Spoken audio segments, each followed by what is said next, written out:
Say cheese. That's okay.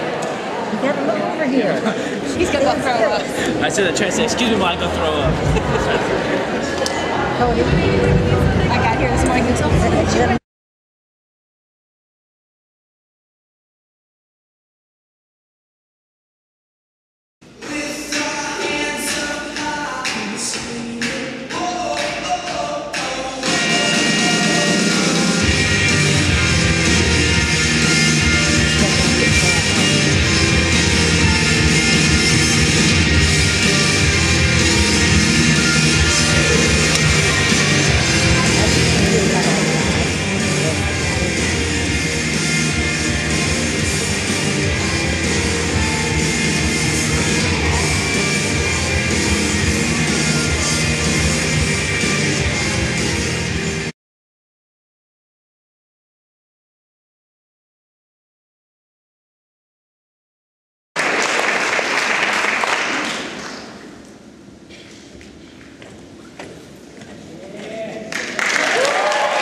Hey guys, how are you? Those who don't know me, I'm Cody.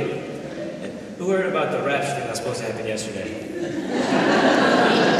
Judging by the fact that we're all still here, we either missed it or it wasn't supposed to happen, so I guess it's either a good or bad thing.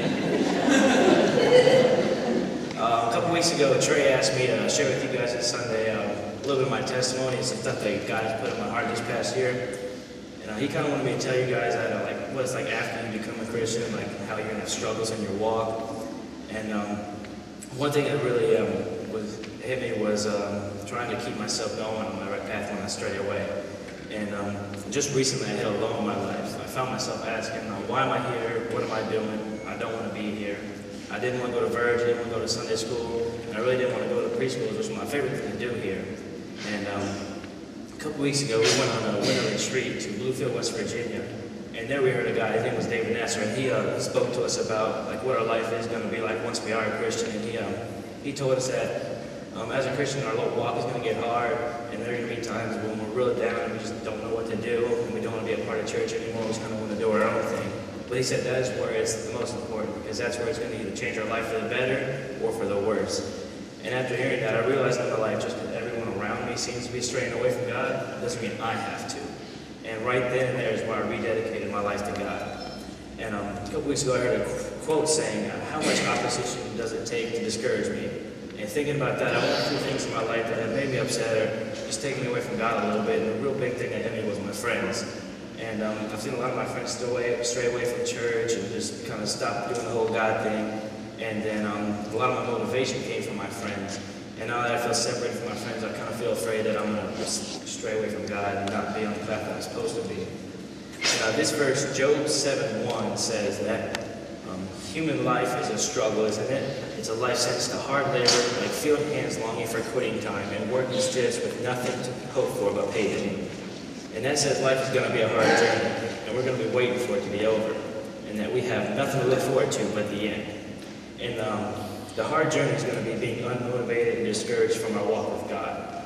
And that's the bad thing to look, because if we don't have a motivation, then we're just going to end up going to hell, which is a bad thing.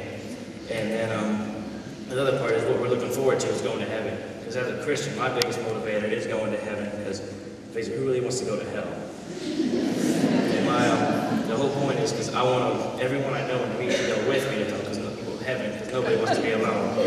And there are a few things I want to help you to strengthen your relationship with God. The first thing is keeping yourself on track is going to church and being around other Christians like you.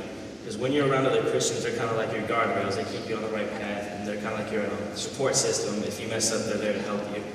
And if you feel like you're not alone, you're less likely to stray away from what God is calling you to do. And the second thing is building a strong relationship with God. And I do that by reading my Bible and writing about what I read. So it's not just kind of like a read, it's I have to think about it, and it stays in my head all day. And I start a daily devotional, and that keeps me thinking about what that is all day, so I don't forget about God. It's not just a Sunday or a morning thing. And that's probably the hardest thing to do because you can't really visualize God. It's just a thing up there, so it's hard to think about it all day. But if you build your relationship, you'll know He's there and He'll always be there with you. And the third thing is getting involved in church. There's a big difference between coming to church and being actively involved in the church. And this year I had the opportunity to serve at Verge, doing all kinds of media stuff, and I was doing the same thing for the preschoolers. And then a couple weeks ago I had the opportunity to teach Bible study for Trey. And that was real good because they got to show me like how I'm serving God and how I lead people closer to God, because in a small group you can see the life changes. And it's a really good thing because it strengthens your relationship. It's like a therapy kind of thing. The more you do it, the better you get at it. And the last thing I want to leave you with is this verse, Psalms 42:5. And why are you down in the dumps to your soul? Why are you crying the blues? Fix my eyes on God, soon I'll be praising again. He puts a smile on my face, He's my God. Even though we're going to get down, even though you're going to give up on your faith, and then God is going to feel like God's not there for you, He's always there for you, and He's always going to be there to get you back up on your feet. So you make sure you stay on track with Him, and don't let anybody else bring you down, because it's your faith, not theirs, and you can't follow anybody else on what they do. And the verse I just read, I made copies of it and put it on the stage. And this morning I challenge you guys to take that verse and carry it with you for the next couple of weeks to remind you that God's there with you throughout the day.